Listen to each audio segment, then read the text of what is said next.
എന്ന് പറയുന്ന ആത്മീയ ചികിത്സയുടെ എന്തോ ആണെന്ന് പറയുന്ന ഒരു വ്യക്തി കുറെ ദിവസങ്ങളായിട്ട് നമ്മൾ ചർച്ച ചെയ്യുന്നതാണ്. ഇന്നലെയാണ് ഞാൻ അദ്ദേഹം ചെയ്ത ഒരു വീഡിയോ കാണുന്നത്. സ്വലാത്തുൽ ഫാത്തി അദ്ദേഹമാണ് കേരളത്തിന് പഠിപ്പിച്ചു കൊടുക്കുന്നത് എന്നൊരു വലിയ നുണ. അത് പൊളിച്ചടക്കുക തന്നെ വേണം.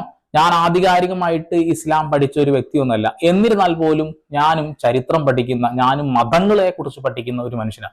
അതിന്റെ ഭാഗമായിട്ട് ഞാൻ കണ്ടെത്തിയ ഒരു കാര്യമാണ് സ്വലാത്തുൽ ഫാത്തിയ ഓൾറെഡി ഇവിടെ ഉള്ളതാണ്. എന്താണ് സ്വലാത്തുൽ ഫാത്തിയ? ഞാൻ ജസ്റ്റ് ഒരു ചെറിയൊരു ഭാഗം വായിക്കാം. എനിക്ക് അറബി വായിക്കാറില്ല, മലയാളത്തിൽ.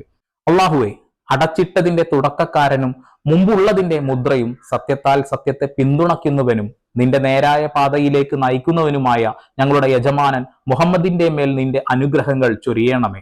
അദ്ദേഹത്തിന്റെ ഉന്നതമായ പദവിയിലും കഴിവിലും അദ്ദേഹത്തിന്റെ കുടുംബത്തിനും. ഈ ഒരു കാര്യം നിങ്ങൾക്ക് എല്ലാവർക്കും അറിയാം, എല്ലാവരും വായിച്ചതാവുമല്ലോ. എന്താണ് ഈ സ്വലാത്തുൽ ഫാത്തിയ എന്നുള്ളതിന്റെ ചെറിയ ഭാഗം കൂടി വായിക്കാം. ഏറ്റവും മഹത്തായ സലാം